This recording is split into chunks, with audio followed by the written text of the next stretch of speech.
Welcome to Her Own Boss, the podcast designed to help you find your inner entrepreneur. Her Own Boss is created by Anissa, Megan, Ben, Lucy, Nikki, and me, Sarah, as we start our careers and learn from the inspiring women who can help us along the way.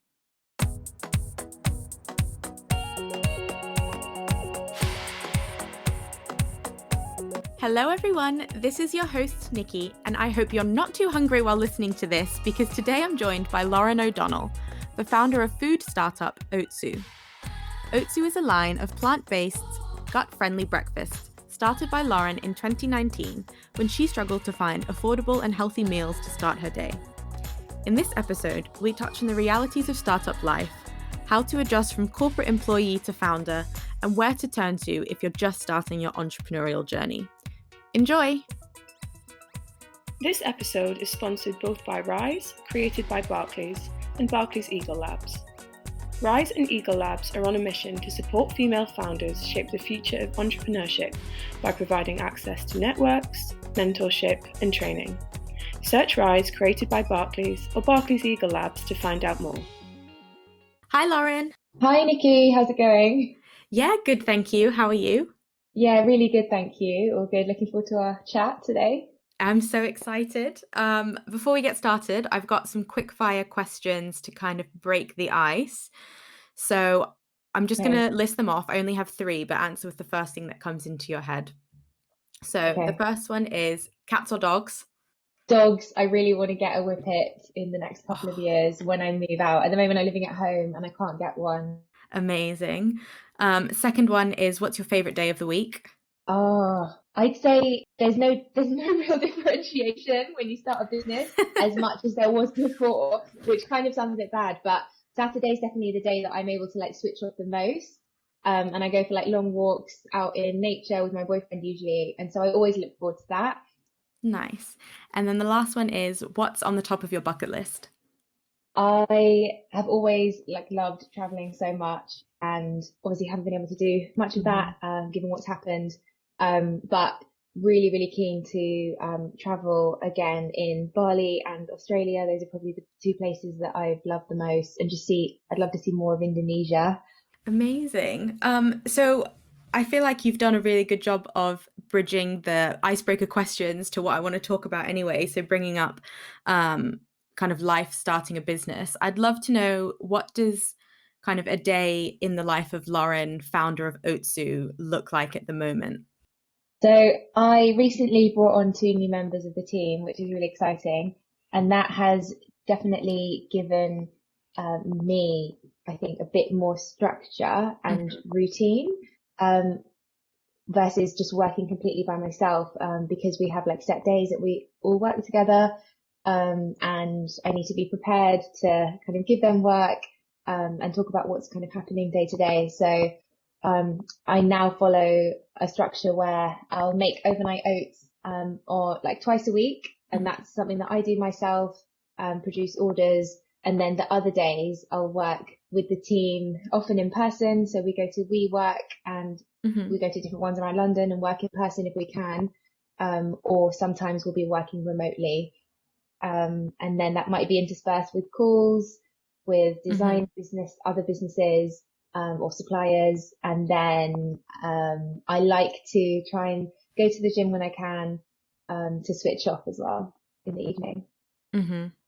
And do you think, bringing on 2 new members of the team, that's so exciting, but obviously it kind of presents a new challenge. Do you feel like, does it feel easier having more people to help you out, or was it almost easier previously when you were in charge of everything and you kind of had oversight of everything? I guess it's around giving that control away, because sometimes that can be really difficult. Yeah, it is. Yeah, I think I found that having to figure out what everyone's going to be working on that day and that week takes longer than I anticipated, but it's amazing to be able to kind of set someone work, give them freedom to come up with an idea or a concept. They often help with content creation and with our social media, which I used to do single-handedly. And so, kind of giving them the freedom to come up with concepts and posts and stuff is just amazing. And having their help has been phenomenal. It just frees up my time to be able to focus on other things, which I wasn't able to do over the last year and a half.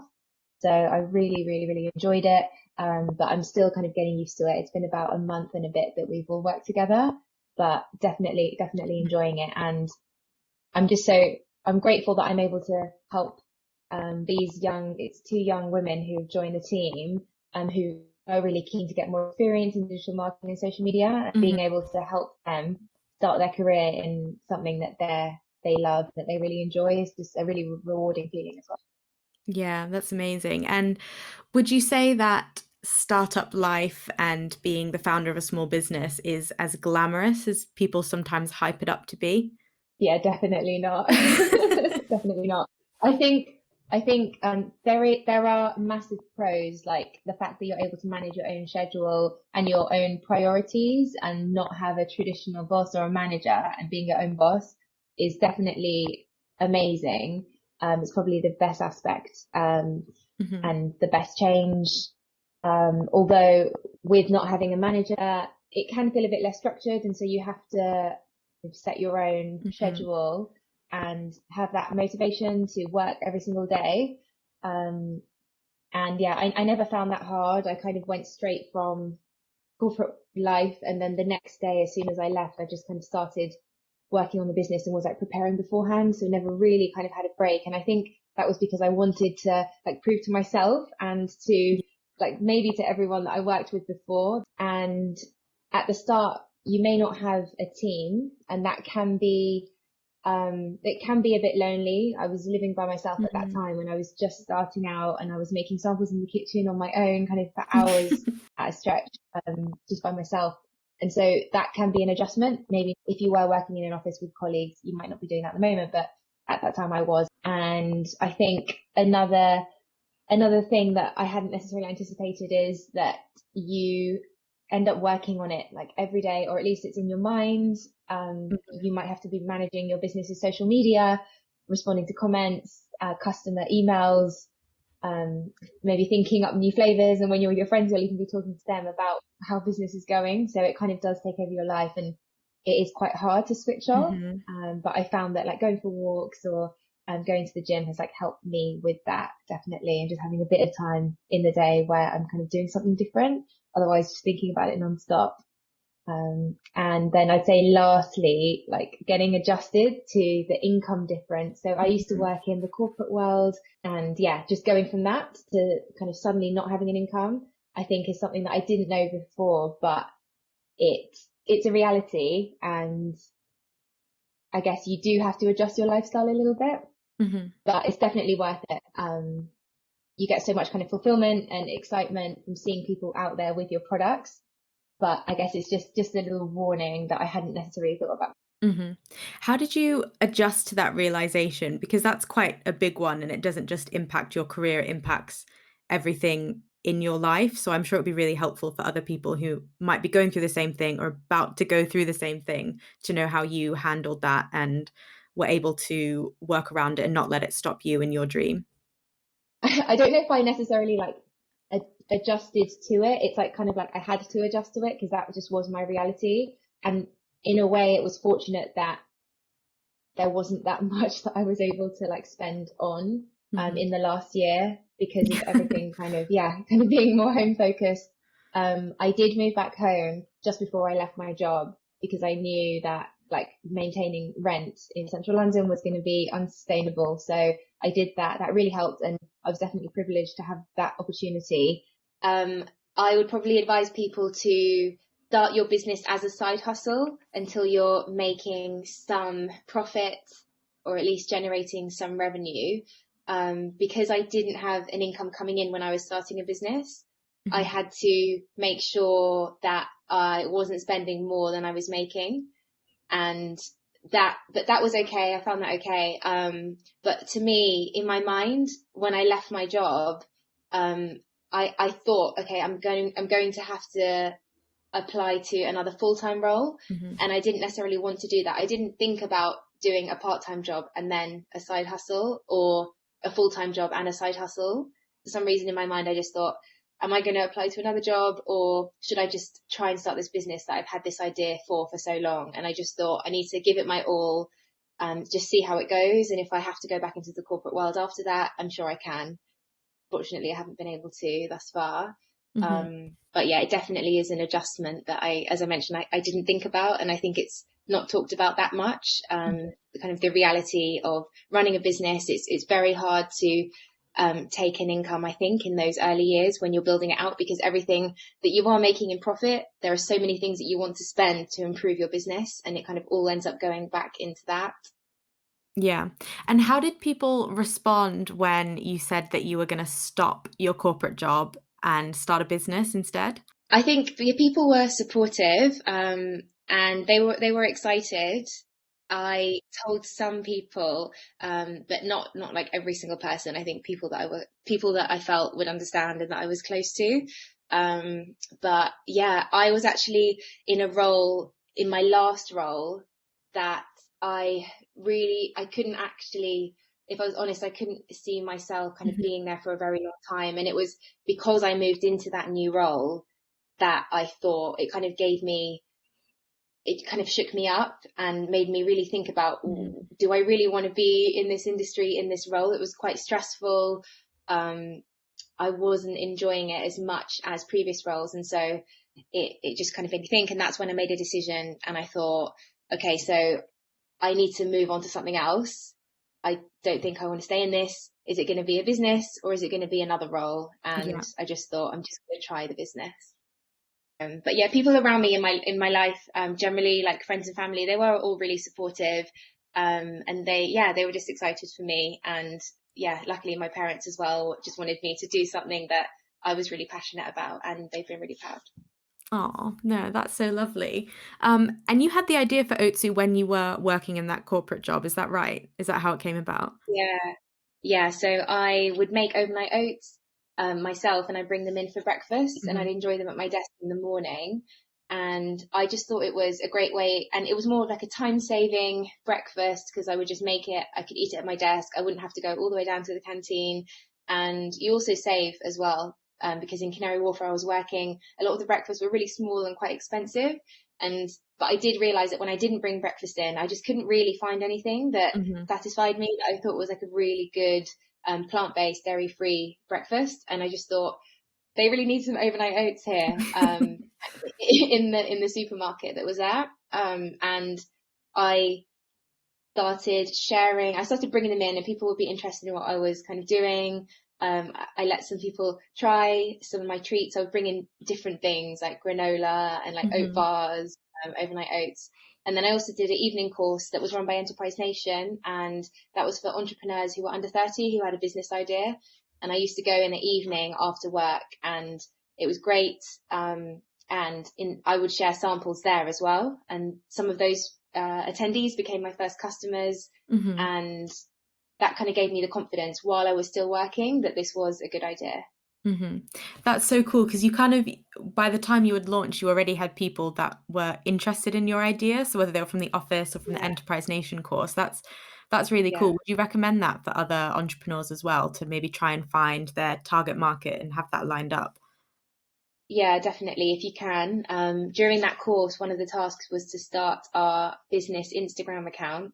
Which was quite scary for a lot of us. I think we'd been thinking about it, but we hadn't yet, because it was just an idea and we didn't have anything to post about or any pictures, we felt. But when we had to do that, it forced us obviously to come up with content. And it was definitely, it definitely gave a massive boost to what before that was just an idea. People started liking it. And I mentioned that they were available for purchase, even though I didn't have an online store available yet. I wanted to see if people would buy them. I did have my kitchen checked by the council, so I was able to make food from home, and started posting pictures of them, and people would DM me, and then I would share my bank details and they would transfer me the payment, and I would just deliver it to them within London. And that was what I did for 6 months before I finally built our online Shopify store, which is crazy to think about now. But yeah, the online store was amazing, and it kind of streamlined everything. I've been using that since then.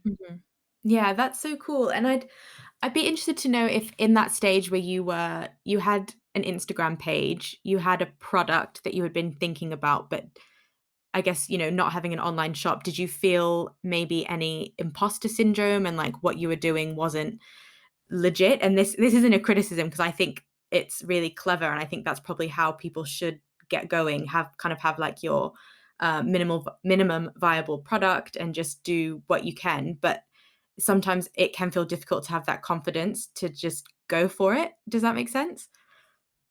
Yeah, I know. I definitely feel that. I do know how hard it is to like push yourself to do it. I think I definitely did look at other businesses and maybe felt some imposter syndrome, but because I knew it was quite a unique idea and there aren't that many people who are doing overnight oats, and because there was a gap in the market for it, I just thought, like, I really need to do this. And because I had decided to leave my job, it was it gave me that urgency that I needed to post about this, because it was the only way that people were going to find out about it. Otherwise, I would have kind of left and just been at home. So it was like, I kind of had to do it. And I think sometimes if you don't necessarily have that urgency to kind of need to make the business work, sometimes you can sit on it for a while and it can be hard. But I try not to think about what other people are, like how other people are judging your product, and just try and focus on what value you're bringing to the people who really need it. Because there are people out there who need what you're doing and are enjoying the things that you're posting about. Yeah, definitely. Have you had to pivot your idea at all since people have been working from home? Because obviously you had this idea from your experiences working in an office, and then all of a sudden most people had to work from home. Have you seen any change in demand, or has it kind of been the same? So I've been making our ready to eat chilled like overnight oat pots throughout, and I did think, is people's appetite for this going to change? But I think people seem to still want a convenient breakfast that's ready to eat, because like we're still as busy as ever, even if we are working from home, and potentially even more busy, potentially working longer hours. And you don't always have time in the morning to make like a delicious prepared breakfast or have time to prepare it the night before. So yeah, definitely. I don't think demand has like kind of gone down over lockdown. I think if anything, people want something that's convenient and healthy, that's delivered straight to their door. But something I have been thinking about is offering customers something that they can make themselves at home. So I'm developing an overnight oat mix that you add your own milk to, and it has everything in there that allows you to make overnight oats any way you want, anytime. So things like oats, chia seeds, spices, and fruit in there. So that's something that I'm developing that will be like even more convenient potentially, and will kind of allow you to spread your overnight oats out and last like a longer time rather than having to consume it within the shelf life. Yeah, that's really cool. And that will kind of leads me on to some questions that I wanted to ask specifically about the food industry. So I do feel like in the last year, even though people have been working from home, I think that's almost made food more important, because it's like something to celebrate. It's something special. Like, you can't go out. So how do you bring those experiences back in? Have you experienced that in the last year? And how do you see what Otsu is doing changing kind of over time? Because there's lots of different ways to sell food products, whether it's direct from your store in a supermarket, or things like subscription boxes have got really popular as well. I guess what's kind of like next for Otsu? How do you plan on changing and growing? I definitely think, food has been such a focus, like for me, and it seems like for our customers throughout the last year, without so much to look forward to. People have just been saying how much they look forward to and enjoyed just receiving an amazing bundle of breakfast straight to their door that they can enjoy. And so it's been really heartwarming to kind of hear that feedback. I am really excited about building out our direct to consumer offering, which has been the focus, because over lockdown, some of the coffee shops that we were stocked in had to close, and I wasn't kind of able to maybe make as many connections with new stores as I might have been able to. And so I really focused on just building out our direct to consumer offering and our online store, and having that direct relationship with the customer has been really amazing. We'll email back and forth sometimes, and I can hear their feedback directly, which I wouldn't be able to do if I had just been in stores. And so, and then you also get the benefit of that is that you get a lot of data and analytics that you can see yourself on your website about their behavior, and that's amazing. So we're definitely going to kind of keep that really strong. But then as things are opening up again, we're getting back into coffee shops and co-working spaces, and we're actually partnering with a manufacturer over the next few months. That's the plan, and updating our branding so that we can be ready to start approaching retailers and supermarkets, because the plan and the dream that I always had when I left my job was that I would be able to see them in the supermarkets where I couldn't find them before. So I'm just gearing up for that at the moment. And that's like going to be a really exciting step where it's just going to be able to change everything. Because at the moment I'm making everything myself, which is amazing, but there's obviously a capacity to that. And yeah, this is going to be able to really help us expand our kind of volume and the places that we're stocked. That's so cool. That is really cool. I love that you're obviously the founder of Otsu, but you're also the chef and all of that stuff. I think that's really cool. Very unique to the food industry as well. Is there anything you wish you knew about running a food business that you didn't know before you started? I think everything has taken a lot more time than I expected. Right. So I left my job in October, November 2019. And I just expected that, like, within the next 6 months or a year, I'd be in Waitrose and Whole Foods and Planet Organic. Yeah. And it would be sorted. But I didn't realize how long it takes to find someone that can help you make your products. So that's a long journey. You have to, I searched lots of directories, reached out to so many people. And because our overnight oats require a specific technology to extend the shelf life naturally, that has taken a lot of research. And there aren't many people who can do it. So yeah, it's a lot of conversations on that front. And even with the design, I worked with a designer initially, and that was amazing. But then kind of going into retail, it needs to be a little bit different. And so going through that process now again, I hadn't anticipated that you might have to go through these things maybe more than once. And then I think I didn't really know what the day-to-day would look like and all the different things that I would have to do. Yeah. But like you said, at the moment I'm the chef, and then having to like be a bookkeeper and a web developer and a customer service agent and social media manager. Like every single half an hour probably of your day, you're doing so many different things. And I think what's exciting is that as you grow, eventually you will be able to kind of share those responsibilities with different people who enjoy those things. And so that's what I'm really looking forward to now as we hopefully grow the team in the future.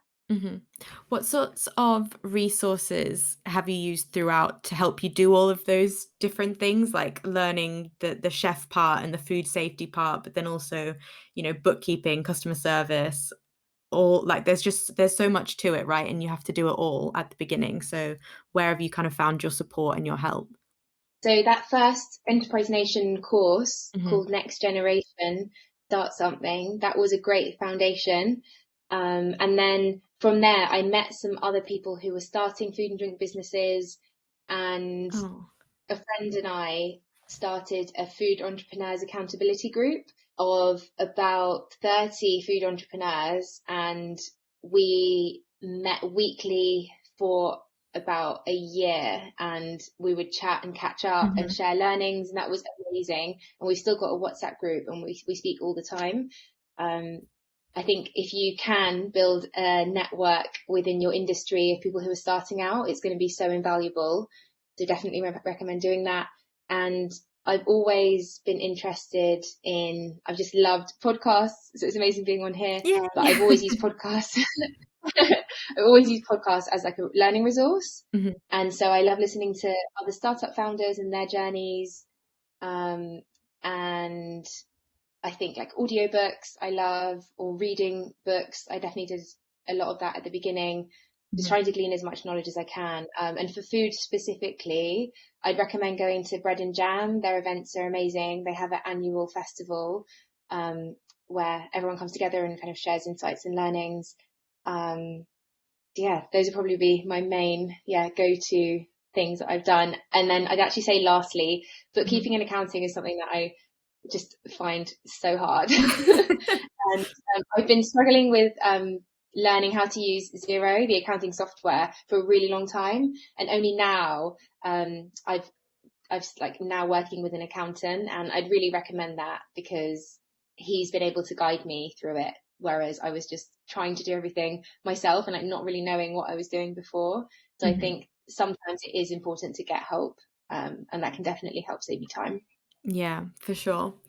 And then, so I've got just a couple of like general questions about kind of how you would reflect on your experience, because I feel like we've heard about so many of the amazing things that you've been doing so far in the episode.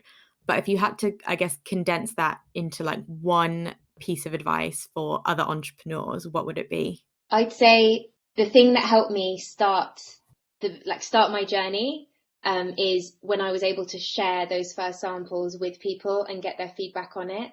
And I had so many different flavors initially, and that really helped me narrow down the ones that I was going to bring to market first. So sharing with friends, family, contacts, or signing up to a food market and sharing it with the general public, and getting feedback. And then that will help you see what's working, what's not, and iterate and just keep doing that over and over again. That would be my one piece of advice. And speaking of flavors, what's your favorite Otsu flavor? Just so I know what to order after this call. We've got a brand new one, which I absolutely love.